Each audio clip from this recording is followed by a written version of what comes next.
Junio de 1942. Reinhard Heydrich da sus últimos suspiros. Su corazón ya no aguanta más. Lamenta no poder ver con sus propios ojos el final de su plan maestro. La solución final, con la que planeaba exterminar a todos los judíos de Europa. Pocos años antes, este militar que parecía destinado a una carrera marcada por el fracaso, fue elegido como jefe de seguridad del Reich. Heydrich se convirtió en el líder favorito de Hitler, mientras sus enemigos deseaban verlo muerto.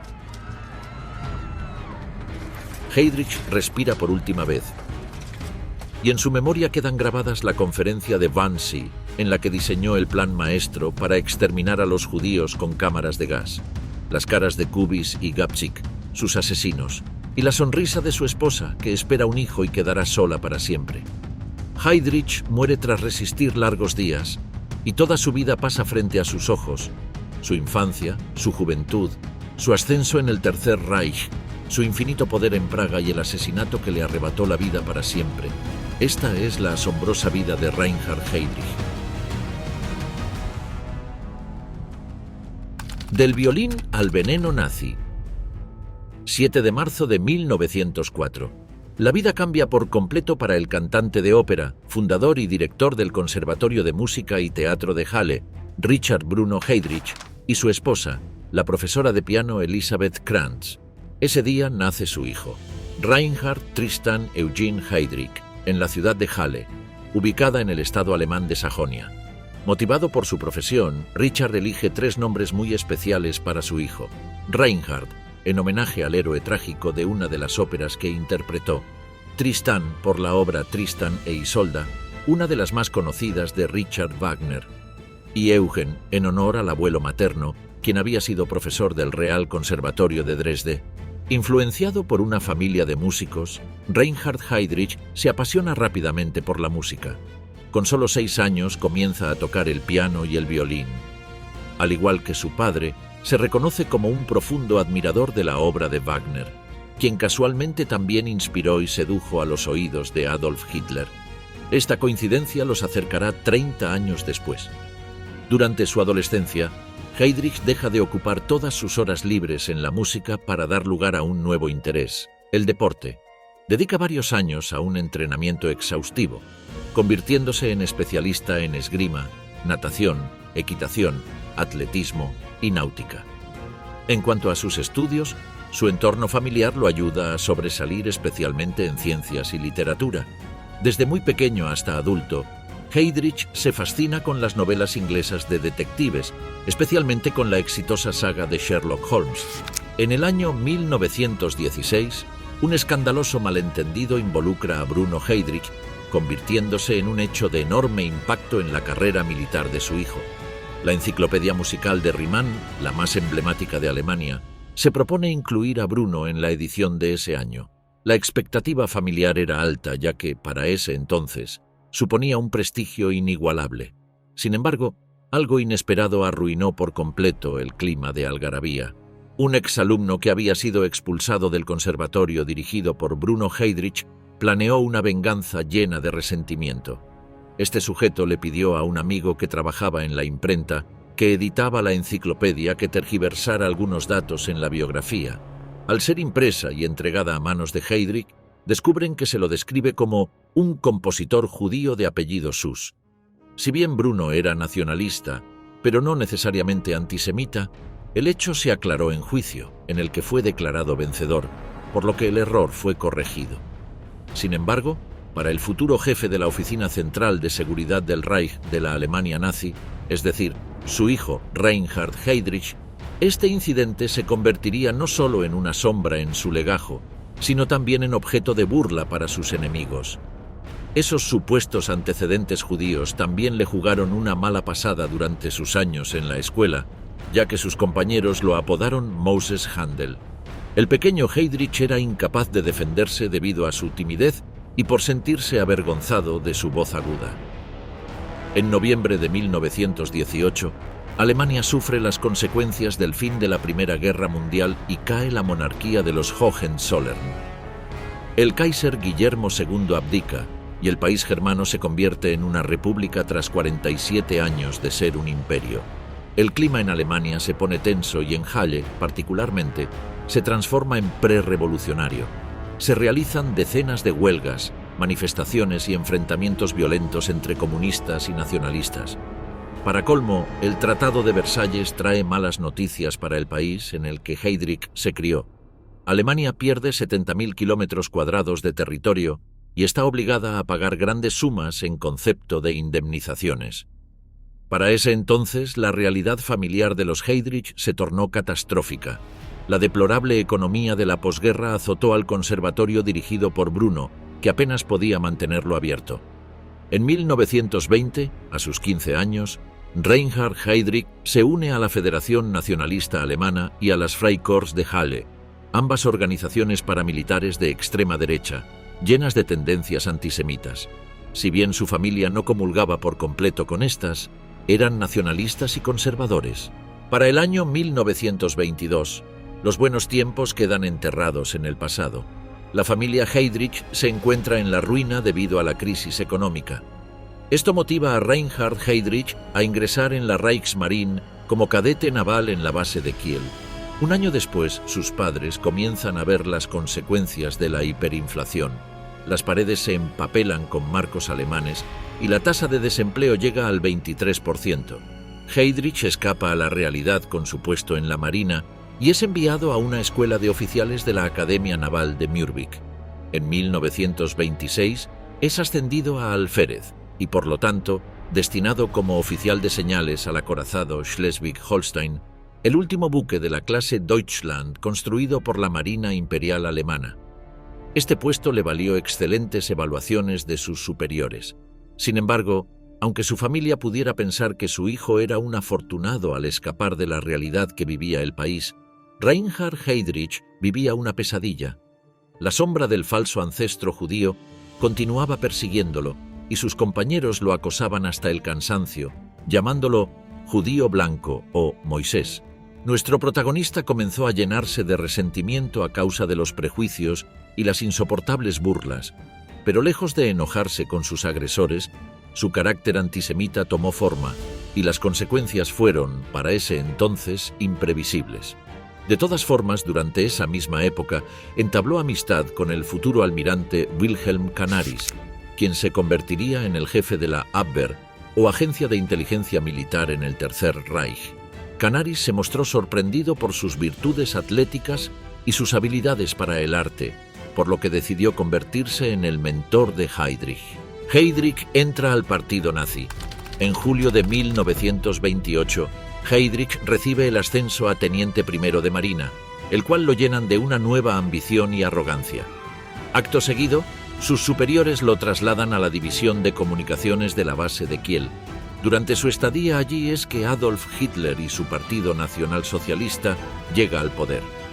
En septiembre de 1930, la sociedad alemana confía en el partido nazi tras cosechar aproximadamente 6,5 millones de votos en las elecciones para el Reichstag, donde se convierte en la segunda fuerza del Parlamento.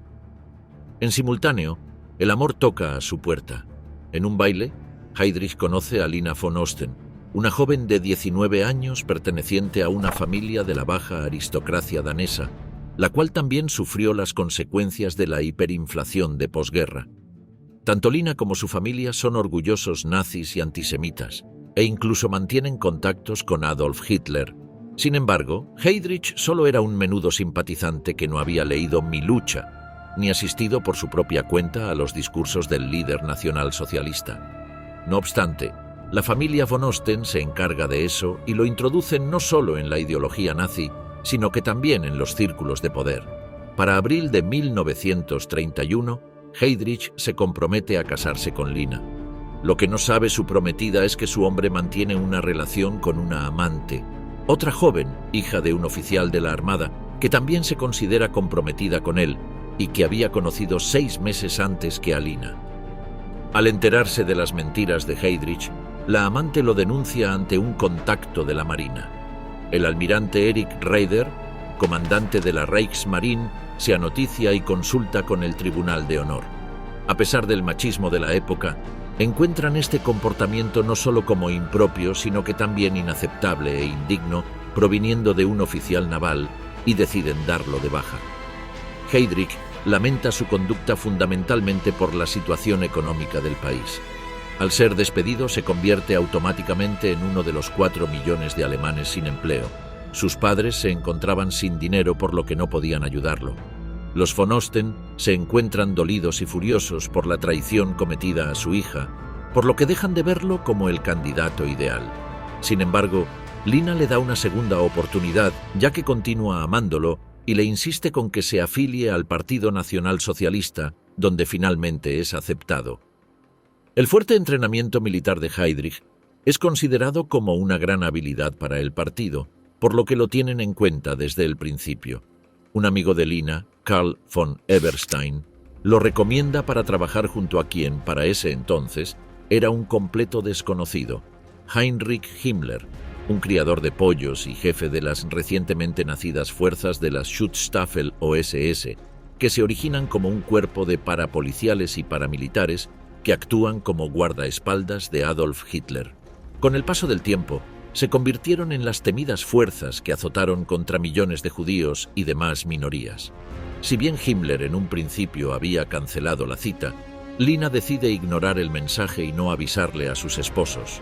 Ambos, junto a Eberstein, emprenden viaje hacia Múnich, donde Himmler finalmente lo recibe, más precisamente en su granja avícola de Múnich. Allí, el futuro Reichsführer le pide realizar el primer bosquejo de un plan para la creación de una agencia de inteligencia de las SS. Es cierto que Heydrich carece de conocimientos en la materia, pero recurre a una pasión que lo acompaña desde su infancia: las novelas policiales y de espionaje. Nuestro protagonista no cesó en ningún momento en su lectura y se consideraba un experto en la materia.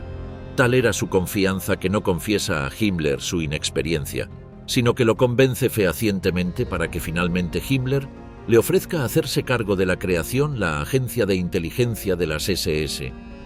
Heydrich siente un alivio inconmensurable, ya que su situación económica se revierte y logra salir del pozo de la incertidumbre y la pobreza. Es cierto que su salario inicial era solamente de 180 Reichsmarks, pero la necesidad de Heydrich, sumado al prestigio del puesto, fueron dos importantes agravantes a la hora de tomar la decisión de aceptar el empleo. Durante los siguientes días trabajó dura y noche en su nuevo proyecto, que dio como fruto las futuras Sicherheitsdienst, es decir, Agencia de Seguridad, las cuales serían abreviadas como SD. En julio de 1931, Heydrich se une formalmente a las SS de Himmler, que ya cuenta con un número prometedor, 10.000 miembros. Con el aval de su superior, crea una red de espías cuya información de inteligencia es almacenada sistemáticamente en la Casa Parda, sede del partido nazi que es utilizada para la persecución de opositores. Al principio, no tuvo más opción que compartir despacho y secretaria con un compañero de las SS, pero en 1932 le aumentaron el sueldo a 290 Reichsmarks con él, el cual le daba un respiro mayor y se sentía cómodo. Lo que no sabía en ese momento es que 6 años después ganaría más de 17.000 Reichsmarks por año. La presencia de Heydrich en el partido nazi era cada vez más respetada. Tanta importancia le daban a su trabajo que, en simultáneo con su casamiento, en forma de agasajo, Himmler lo promocionó al rango de SS Sturmbannführer, cuya traducción sería comandante de la unidad de asalto o mayor. La felicidad lo embargó al ver su uniforme nuevo, tras el anuncio de un grado militar equivalente a su labor y compromiso. Sin embargo, no es el mismo que ostentaba al ser expulsado de la Marina debido al prestigio social que supone cada puesto. Los meses transcurren, Himmler confía cada vez más en las facultades de Heydrich, quien hace las veces no solo de su brazo ejecutor, sino que también el de Adolf Hitler. El amo de la inteligencia nazi. Sin embargo, la vida de Heydrich no era calma, ni mucho menos. La organización rival de Himmler en el aparato nazi, las SA de Ernst Röhm, contaba con 100.000 efectivos. La lucha callejera, llena de tensión, marcaba la disputa y Heydrich comenzaba a adquirir mayor notoriedad. Los oponentes comunistas se impresionaban con su brutalidad y lo apodaban la bestia rubia. Este apodo, además de estar vinculado con su ferocidad a la hora de atacar, también respondía a sus aspectos superficiales, que se alineaban con el prototipo del supuesto nazi ideal. Con 1,91 metros, su cabello rubio y sus ojos azules se convertía en lo que en esa época se entendía como ario. A la hora de admitir personal para las SD, Heydrich tenía estándares elevados, que incluso superaban los propios y hasta los requerimientos exigidos para conformar la Leibstandarte, la guardia de élite de Hitler. En 1932, Hitler y su partido obtuvieron más del doble de votos que en las elecciones anteriores, alcanzando 13,5 millones de votos, convirtiéndose en la primera minoría del Parlamento con un 37% del padrón. Ese contexto habilitó el aumento de luchas callejeras entre comunistas y nazis. Es cierto que este escenario parecía el ideal para desarrollar sus aptitudes profesionales, pero los supuestos vínculos que lo unían al judaísmo le jugaron una nueva mala pasada. Heydrich fue denunciado ante Gregor Strasser, jefe de organización del partido nazi. Tras varios días de tensión, durante los cuales nuestro protagonista vivió con nervios, ya que su vida pendía de un hilo, el tribunal decidió que la acusación carecía de fundamentos, por lo que lo declaró libre de cualquier tipo de antecedente judío. 7 meses después de los comicios, se estableció una alianza entre católicos y nacionalistas, por lo que el presidente Paul von Hindenburg declaró a Hitler como canciller. Poco después, los nazis incendiaron el Parlamento de Berlín, conocido como Reichstag, y culparon a los comunistas. Rápidamente, y bajo los recursos de la tiranía, el nazismo empezó a apoderarse de distintas secciones y autonomías. En esa sintonía, Heydrich se apropió de la policía de Baviera en Múnich, y lo mismo ocurrió en el resto de las localidades alemanas. Rápidamente se dio inicio al despliegue de campos de concentración para encerrar a disidentes políticos y a todo aquel que pensara distinto. Hermann Göring unificó a las diferentes organizaciones policiales de Prusia en la Geheime Staatspolizei, la policía secreta del Estado, mejor conocida como Gestapo. En 1934, la Gestapo se uniría con las SS de Himmler y desde 1939 puntualmente a la Oficina Central de Seguridad del Reich, también conocida como RSHA, a cargo de Reinhard Heydrich. De vuelta en 1933, se proscribieron el resto de los partidos políticos de Alemania y se instauró el régimen totalitario. Desde ese momento, Hitler comenzó a ser nombrado como Führer, que significa líder. Ese título, junto al cargo de canciller, reemplazaron inmediatamente a la figura de presidente del Reich. Mientras tanto, las SS, con sus 200.000 miembros, controlaban la represión estatal, no así la callejera, que continuaba a cargo de las SA de Ernst Röhm. Este último era un antiguo aliado no solo de Hitler y sus ideas, sino también de Himmler y Heydrich en su lucha contra los comunistas, socialistas, conservadores y moderados. No obstante, ahora se transformaba en un peligroso competidor. Los altos mandos de las SS se reunieron con las SD en Berlín. Allí, Heydrich hizo un anuncio que dejó a todos boquiabiertos. Según informes de inteligencia, las SA planeaban dar un golpe. Rápidamente elaboraron largas listas de dirigentes complotados contra el Führer, el ejército y el Estado. Una vez terminadas, se prepararon para lanzar la Operación Colibrí, también conocida como la Noche de los Cuchillos Largos. Este operativo sirvió para detener y apresar a la gran cúpula de las SA en toda Alemania. Esta actividad ocupó especialmente la atención de Hitler, quien ordenó limpiar a todos los oponentes políticos, sin excepciones. En este contexto, Ernst Röhm y Gregor Strasser fueron asesinados. Las SS y la SD ganaron el enfrentamiento y, a modo de premio, Heydrich fue ascendido a SS Gruppenführer, que significa teniente general. Junto con este esperado anuncio, recibió una noticia que lo alegró enormemente. Wilhelm Canaris fue nombrado jefe de la Abwehr, la inteligencia del ejército. Einsatzgruppen, matar sin piedad. 11 meses después, Alemania lanza la Operación Caso Blanco, más conocida como la invasión de Polonia. En ese contexto, personal de la SS, coordinado por Heydrich, simula un ataque a un puesto aduanero alemán y a una estación de radio, donde se transmite un mensaje de tono nacionalista en idioma polaco.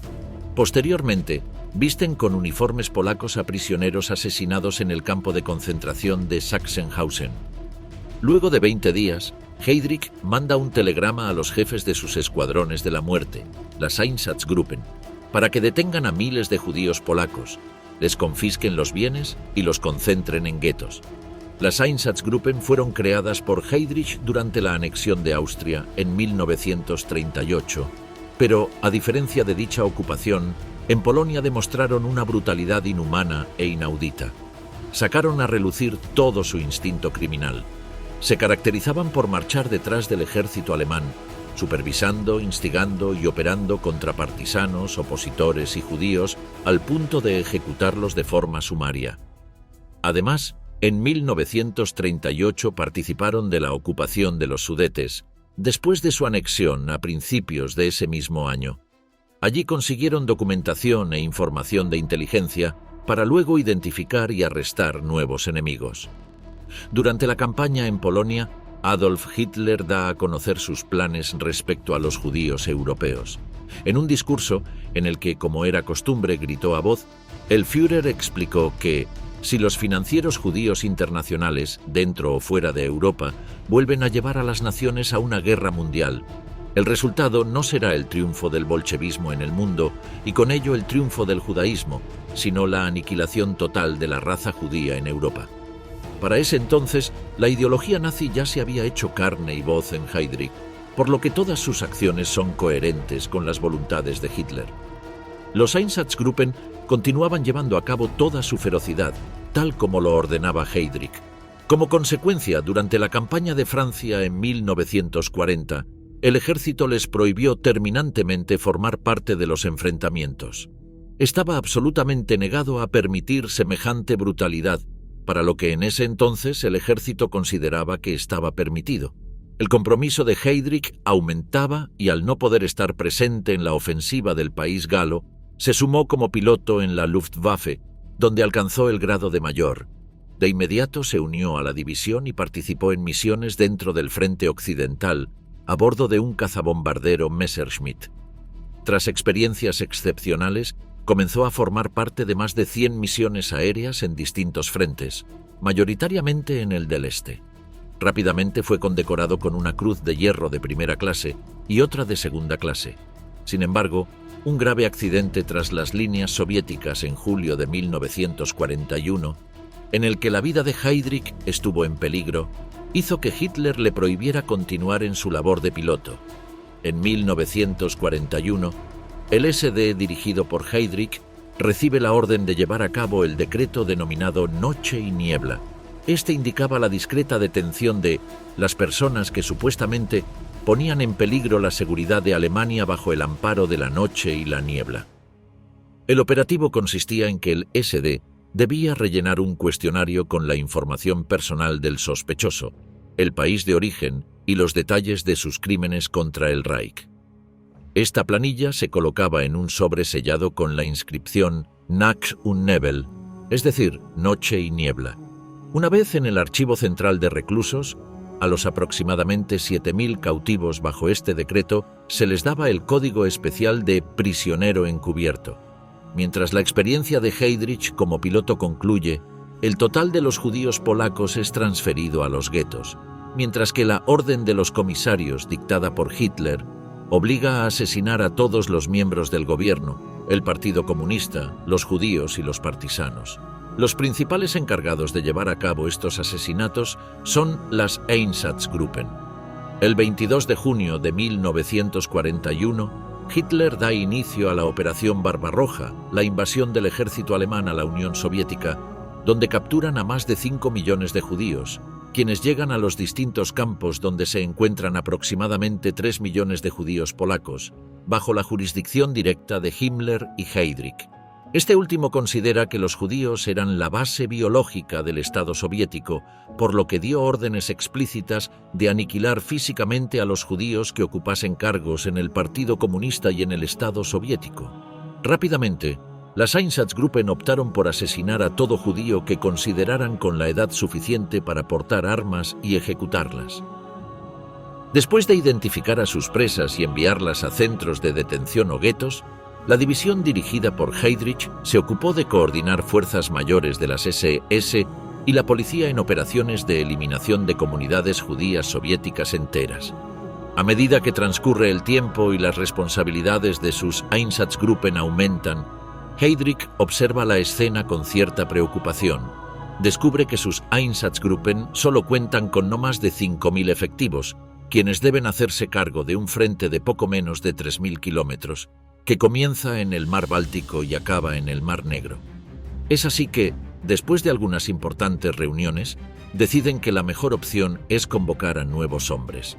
Rápidamente reclutan cientos de hombres locales, ucranianos, letones y bielorrusos, para que realicen el trabajo pesado. Entre 1939 y 1941, previamente a la sistematización del genocidio, al desarrollo de instalaciones permanentes y campos de exterminio, las Einsatzgruppen asesinan en el Frente del Este a 1,5 millones de personas, de las cuales la mayoría eran judíos, mediante fusilamientos masivos, entre otros métodos. Al finalizar el mes de julio de 1941, Hermann Göring, mariscal del Reich y segundo en la línea de mando, por debajo de Adolf Hitler, le encarga a Heydrich una difícil misión. Debe llevar a cabo todos los preparativos organizativos y técnicos para lo que denominaron como la solución integral de la cuestión judía, también conocida como solución final. Poco más de 2 meses después, Reinhard Heydrich emite un decreto en el que estuvo trabajando exhaustivamente. Allí, requería la concentración de todos los judíos en grandes ciudades de Polonia. Desde octubre, miles de judíos son enviados a guetos de ese país. El más grande y reconocido es el gueto de Varsovia, el cual fue creado en octubre de 1940. Allí trasladan a más de 400.000 personas. A su vez, mientras la Policía de Seguridad Regional y los comandantes del SD coordinaban la aniquilación de los judíos soviéticos, los primeros trenes llenos de judíos checos, austríacos y alemanes se trasladaban hacia el este, rumbo a centros de exterminio ubicados en el denominado Comisariato del Reich para el Ostland. Este término refería a la región de ocupación civil alemana, la cual incluía a los estados bálticos y la mayor parte de Bielorrusia. Los oficiales de la Policía de Seguridad, junto con el SD del Departamento 4B4 de la RSHA, organizaron diferentes redadas dentro de Alemania, junto con las agencias de policía locales y el transporte en tren con el Ministerio de Transporte del Reich y los ferrocarriles del Estado alemán. La Policía de Seguridad Regional, en compañía de los comandantes del SD en Ostland, fueron quienes dirigieron las operaciones para fusilarlos minutos después de que llegaran. En simultáneo, Reinhard recibe un nuevo ascenso y una nueva responsabilidad. Es nombrado como protector de Bohemia y Moravia, puesto que debe ocupar junto a Heinrich Himmler. Con este título, Heydrich asume la autoridad completa sobre Checoslovaquia. Allí comprende que debe adoptar medidas altamente duras y bestiales, ya que así se lo pidieron cuando le ofrecieron reemplazar al anterior protector, Konstantin von Neurath, quien era excesivamente moderado. El objetivo es disminuir la resistencia, acelerar la germanización y diluir la cultura checa. Por ese motivo, Heydrich da inicio a una despiadada y brutal política. Nuestro protagonista ordenó una gran ola de terror dirigida a líderes de la oposición reales y supuestos en territorio checo. En octubre y noviembre de 1941, tribunales especiales del protectorado condenaron a pena de muerte a más de 340 personas y entregaron a la Gestapo a casi 1.300 que consideraban peligrosos. En ese mismo periodo, creó el campo gueto de Theresienstadt, emplazado en el pueblo de Teresín, en el protectorado de Bohemia y Moravia, el cual llegó a ser alojado por 40.000 personas, entre quienes se encontraba el Consejo de Ancianos. Bajo el mando de Heydrich, 14.000 judíos entre alemanes y austríacos, junto a más de 20.000 judíos checos, fueron deportados desde Theresienstadt al gueto de Lodz, al gobierno general y al comisariato del Reich para el Ostland.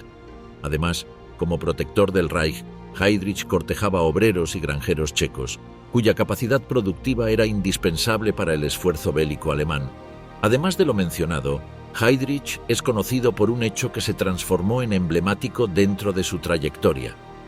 En solo 2 semanas, ordenó el fusilamiento de 550 checoslovacos a quienes calificó de disidentes. Allí se ganó un nuevo apodo que lo define a la perfección: el carnicero de Praga. El Holocausto comienza a gestarse. Mientras tanto, en el este, las Einsatzgruppen escoltan a las tropas de la Wehrmacht y continúan las persecuciones. La ferocidad es cada vez mayor. Obligan a los individuos a cavar las mismas fosas en las que, minutos después, yacerán sus propios cuerpos. Una de las historias más conmovedoras de esta época de la Segunda Guerra Mundial es la de Babi Yar, localidad situada en las cercanías de Kiev, en Ucrania. Allí, las Einsatzgruppen D asesinan a más de 30.000 judíos en cuestión de minutos.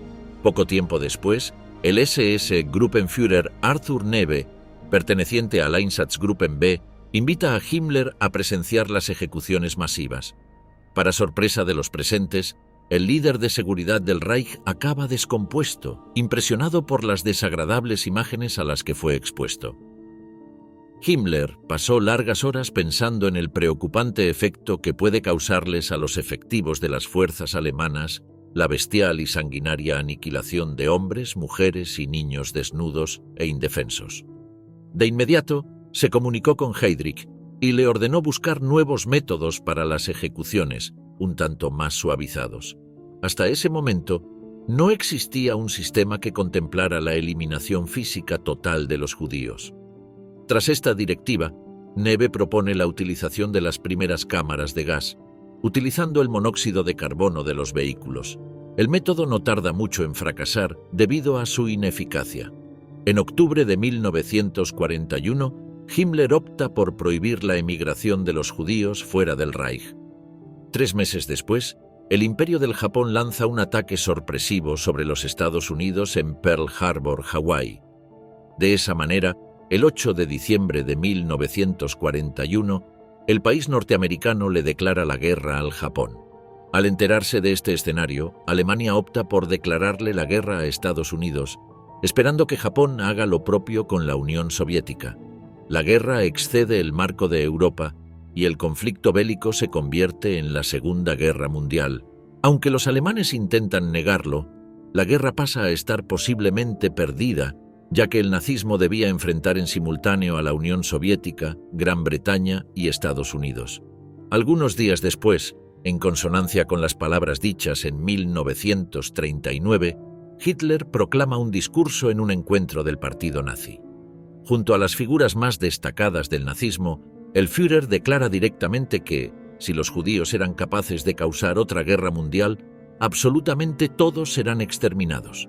Estratégicamente, Hitler decide poner toda la culpa en el judaísmo sin hacerse cargo de ninguna de las decisiones tomadas hasta ese momento. Pero el líder alemán no sabía de límites, por lo que, sin pensarlo demasiado, anuncia el exterminio de todos los judíos de Europa. Tanto Heydrich como Himmler toman nota de dichas declaraciones y comienzan a trabajar para conceder su deseo.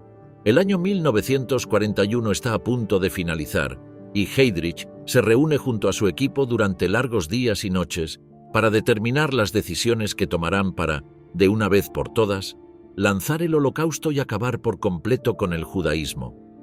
Lo que Reinhard Heydrich ignoraba es que Jan Kubis y Józef Gabčík, 2 paracaidistas checoslovacos, junto a un equipo entrenado por la Dirección de Operaciones Especiales, se lanzan en paracaídas aterrizando en Praga. Su único objetivo es asesinar a Reinhard Heydrich. Así comienza la Operación Antropoide. Las primeras órdenes de exterminio. Llega enero de 1942 y nuestro protagonista retoma la orden de Göring impuesta algunos meses atrás, por lo que convoca una nueva conferencia cuyo objetivo es la ejecución de la solución final para la cuestión judía. Desde un principio, esta reunión estaba prevista para el 9 de diciembre de 1941, pero no hubo otra opción que cancelarla debido al ataque proveniente de Japón, por lo que se reprogramó para el 20 de enero de 1942 en Wannsee, elegante suburbio ubicado en Berlín. En dicha localidad se encuentran mansiones con vista al lago, donde residen las personalidades destacadas del nazismo, como Goebbels, Theodor Morell o Albert Speer.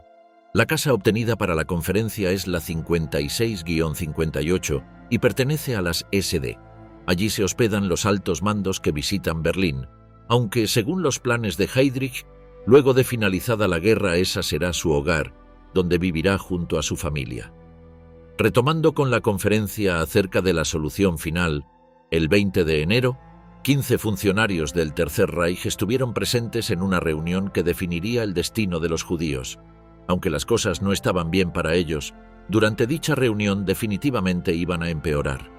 Entre los miembros del alto rango nazi se encuentran representantes de la Cancillería, del Ministerio de Relaciones Exteriores, del partido nazi de Martin Bormann, del Ministerio de Justicia, de la oficina de Göring para el Plan Cuatrienal, de los territorios ocupados, de las SS y de la Gestapo.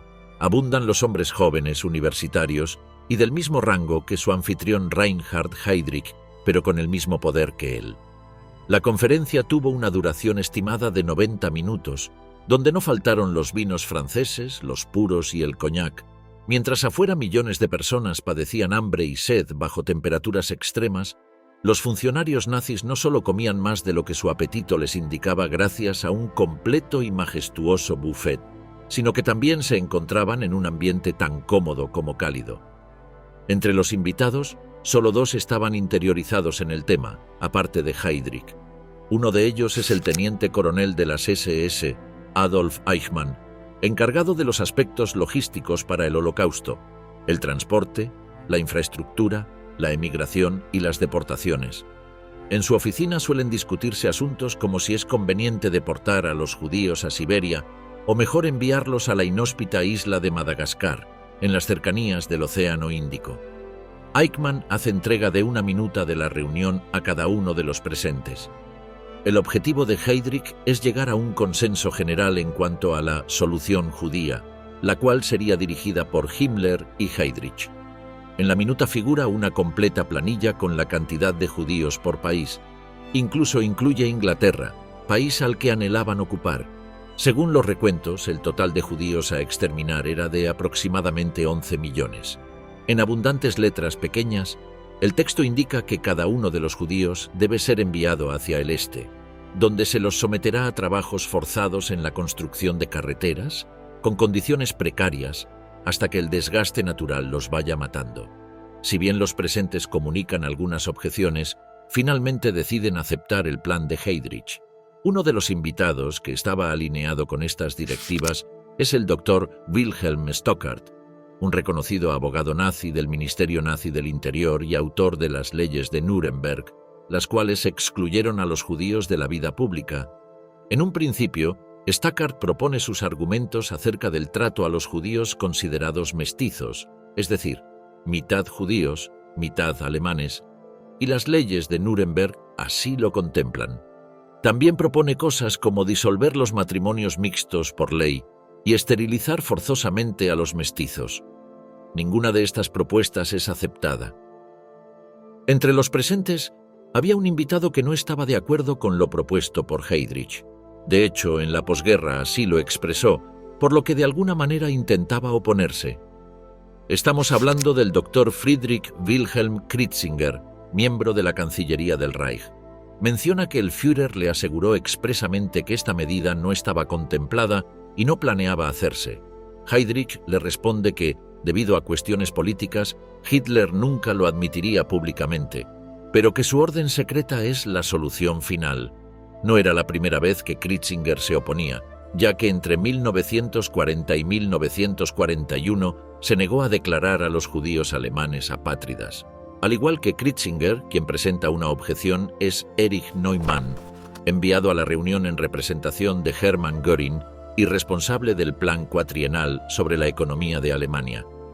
Con cierta timidez, Neumann plantea que en ese momento la mano de obra esclava judía era indispensable, por lo que su deportación afectaba notoriamente el nivel de producción. Pero, como nuestro protagonista siempre tiene una respuesta para todo, esgrimió que serían reemplazados por eslavos. Para no dar lugar a más objeciones, Heydrich afirma que si algún judío sobrevive, será eliminado. Por consiguiente, reitera su deseo de aniquilación total del judaísmo. De todas maneras, remarca que conocerá el mismo destino a aquellos que, desde un comienzo, no sean aptos para el trabajo forzado, integrando en la lista desde gitanos, homosexuales hasta discapacitados y personas con retrasos mentales. Dentro de estos grupos resaltaban los artistas, docentes, empleados, comerciantes, científicos, que por su falta de experiencia en este tipo de tareas no logran resistir mucho tiempo en esas condiciones inhumanas. El plan se lleva a cabo de este a oeste, comenzando en Alemania y el protectorado de Bohemia y Moravia, la actual República Checa. Luego seguiría por Polonia. Aunque utilizan la palabra evacuación, el término correcto es exterminio. Ningún ser humano podría sobrevivir a este tipo de deportación, cuyo nombre disfraza los tratos más crueles y oscuros. Tras largas horas de conversación, hay un concepto que no logran definir. ¿Cuál sería la modalidad de exterminio?, se preguntaban en voz alta. 20 años después, en 1962, Eichmann declara durante su juicio que se discutieron medidas concretas de exterminio, como el gas, la esterilización y los trabajos forzados. La historia cuenta que los nazis utilizaron todos esos métodos y más. De esta manera, se da comienzo al Holocausto o la Shoah, que en hebreo significa catástrofe. El plan de Heydrich era exterminar a los 11 millones de judíos que habitaban Europa, pero ignoraba que, en el caso de que eso sucediera, no viviría para verlo. 4 meses después, su vida terminaría en Praga, la misma ciudad en la que cientos de miles de judíos agonizaron hasta morir. Luego de acordar los distintos puntos de la conferencia, se puso en marcha la construcción de instalaciones permanentes en países como Polonia, Alemania, Austria y Checoslovaquia, donde se llevaría a cabo el exterminio sistemático. Decenas de trenes de carga fueron destinados al transporte de las víctimas. El exterminio no ocurrió de inmediato, ya que primero sometieron a los cautivos al desgaste gradual por trabajo. Tras el final de la Segunda Guerra Mundial, se reveló el mecanismo utilizado para la solución final. Durante los juicios, Rudolf Höss, el jefe del campo de concentración de Auschwitz, reconoció haber descubierto accidentalmente el uso de Zyklon B, un peligroso pesticida. En su explicación, relató que en el año 1941 utilizó este compuesto en prisioneros de guerra soviéticos, quienes tardaron aproximadamente en morir. Una vez puesto en práctica este poderoso y mortal químico, Himmler ordenó diseñar falsas salas de baño, a donde se conducía a las víctimas desnudas y se las asesinaba con este compuesto. Además, Höss admitió haber construido hornos crematorios para no dejar rastros de los cuerpos difuntos. Según el comandante de Auschwitz, este procedimiento comenzó en marzo de 1942.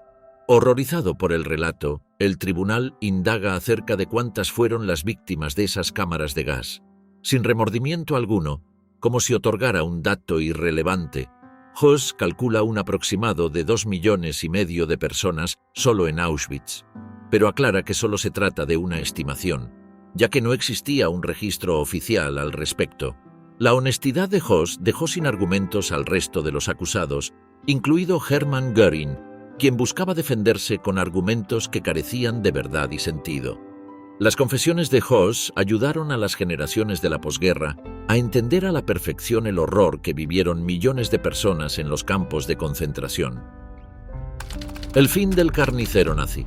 De regreso a las épocas de la guerra, mientras se planificaba la solución final y simultáneamente el asesinato del carnicero de Praga, Reinhard Heydrich, junto con su esposa Lina von Osten y sus hijos Klaus, Haider, Silke y Marte, quien se encontraba en el vientre de su madre, residían en el exclusivo palacio de Panenské Brezany, una hacienda rural neoclásica con amplios jardines, situada aproximadamente a 20 kilómetros de Praga.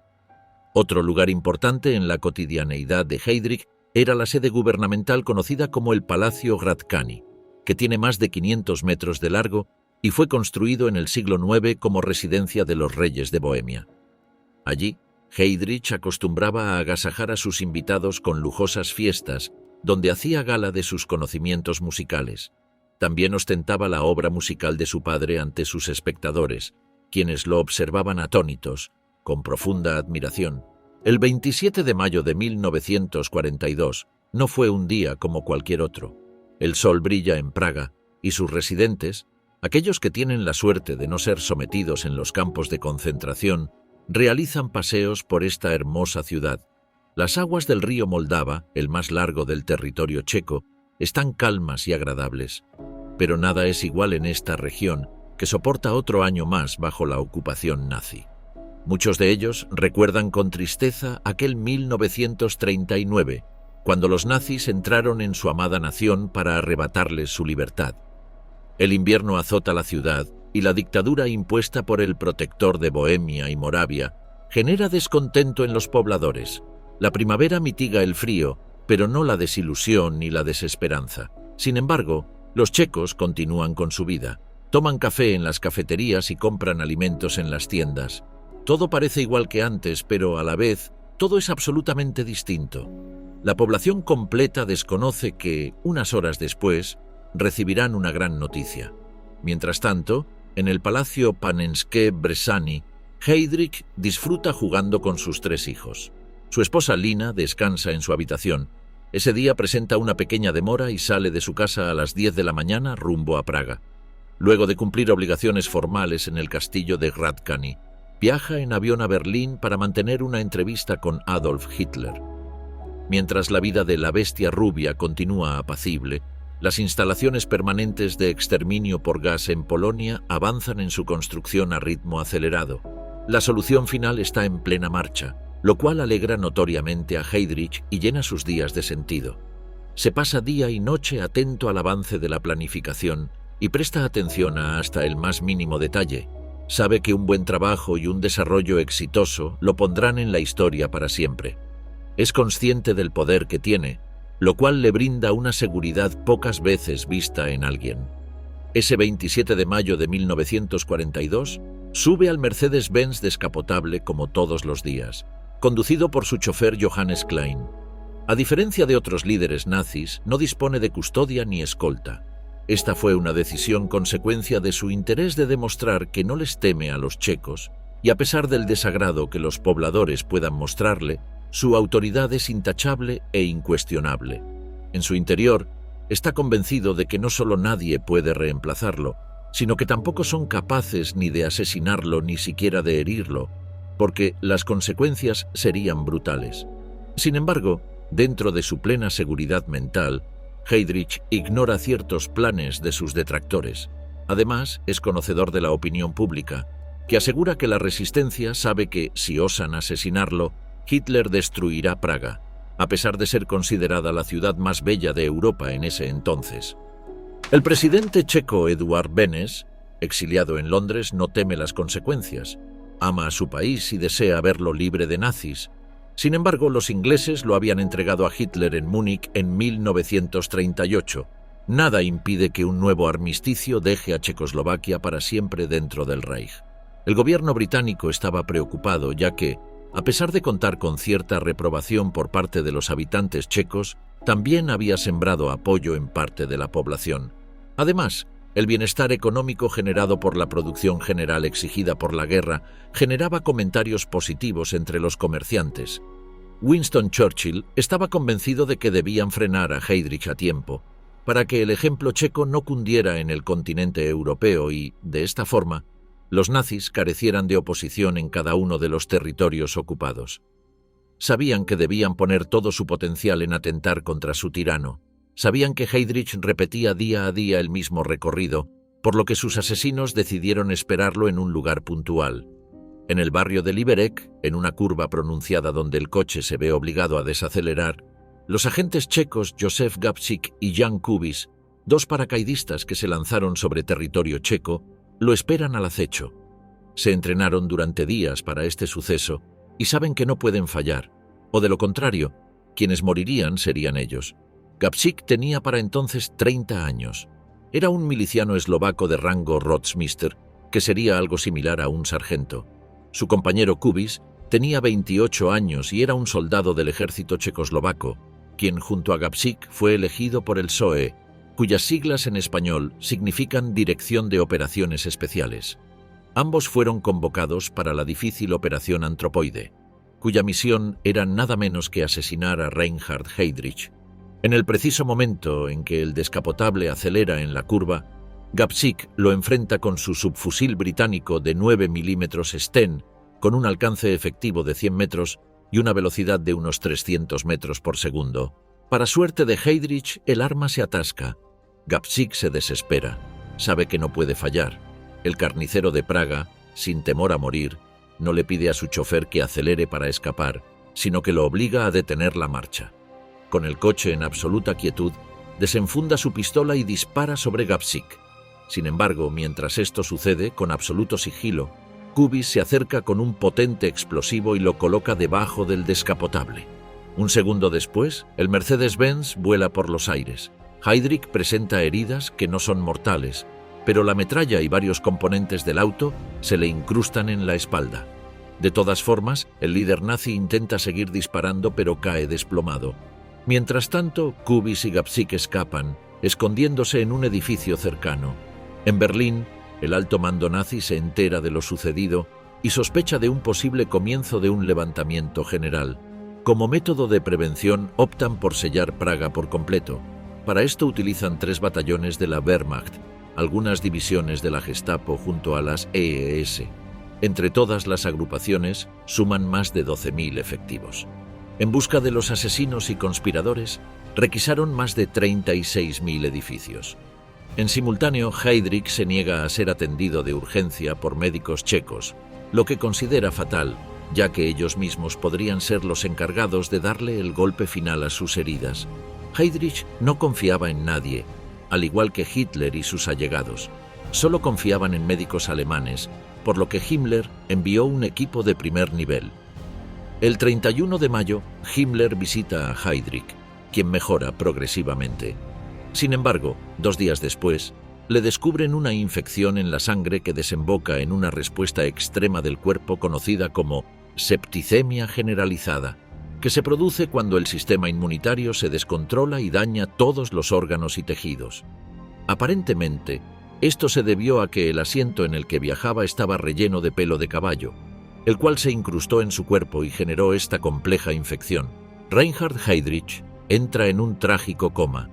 Su esposa Lina lo llora desconsoladamente y sus hijos esperan ingenuamente que despierte, los abrace y juegue con ellos, pero lo que no saben es que su padre jamás despertará.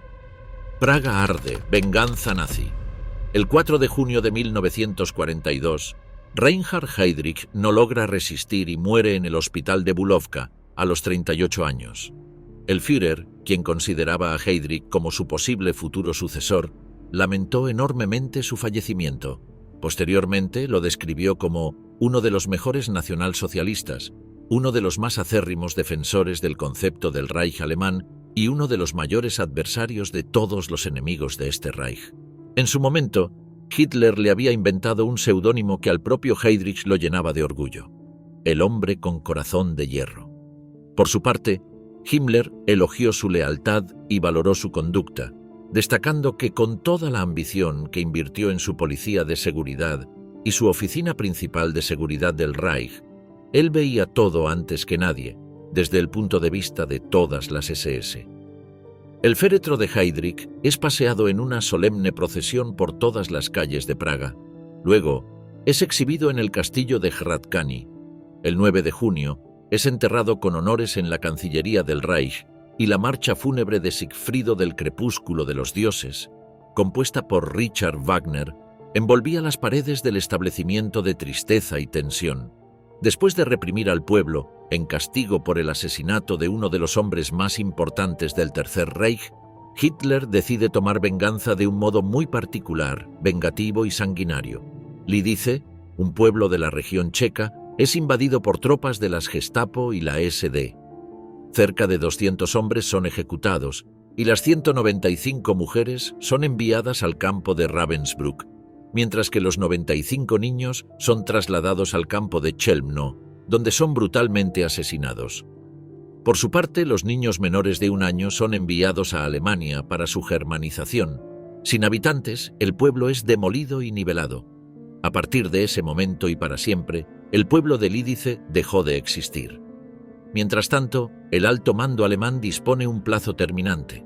Si hasta el 18 de junio de 1942 los responsables del asesinato de Heydrich no se entregan, tomarán medidas drásticas y sin precedentes. Es en ese momento donde entra en escena Karel Kurda, uno de los paracaidistas provenientes de Londres. Si bien desconoce el paradero de los asesinos, delata al resto de sus contactos en la resistencia. Los nazis toman represalias terribles, enviándolos a prisión tanto a ellos como a sus familiares, para luego asesinarlos. El 17 de junio, soldados nazis atacan el apartamento de la familia Moravec, quienes habían colaborado con Gabčík y Kubis. Después de varios minutos de tortura e interrogatorio, logran averiguar el lugar en donde se esconden sus presas. La familia Moravec fue asesinada en el acto por encubrimiento y traición. Así es como descubren que están ocultos en la iglesia ortodoxa de los santos Cirilo y Metodio, aguardando por un plan que les permita escapar de Praga. El 18 de junio, la fecha final antes de la venganza fatal, 800 hombres de las SS ingresan a la edificación religiosa, encontrando a Kubis junto a Adolfo Palka y Jaroslav Sbark, dos compañeros que se encontraban de guardia, por lo que inician un increíble tiroteo. Las SS logran salir vencedoras y capturan a Kubis mientras está inconsciente a causa de diversos golpes. Tiempo después, muere en el hospital debido a las grandes heridas sufridas durante el tiroteo. El resto de los hombres de la resistencia se encuentran escondidos en los sótanos de la iglesia. Contra su voluntad, el sacerdote Vladimir Petrek no tiene más opción que admitir que Gabčík y otros soldados se encuentran en el subsuelo. Lo que sigue son 6 horas de un fuerte combate en las que las filas alemanas pierden 14 hombres debido a la muerte y 21 efectivos resultan heridos. Como era de predecir, la resistencia contaba con un ínfimo número de hombres, en comparación con la de sus enemigos, por lo que, al quedarse sin municiones, desisten de seguir luchando y se suicidan. Mejor destino le tocó a Karel Kurda, que, tras su traición y luego de reconocer los cadáveres de sus compañeros, es recompensado por las SS con 2 millones de Reichsmarks. Al observar este caótico escenario, Gorazd Pavlik, el obispo de Praga, asume las culpas de las acciones con el fin de minimizar las represalias, pero por lo contrario, es arrestado y torturado. Tanto él como los sacerdotes de la iglesia y los principales líderes laicos fueron enviados al campo de tiro de Kobylisy, donde fueron fusilados. Con más sed de venganza, las filas alemanas borran del mapa para siempre a la aldea de Lazaki. Heydrich yacía en su tumba, su familia lloraba su pérdida y la solución final seguía en marcha.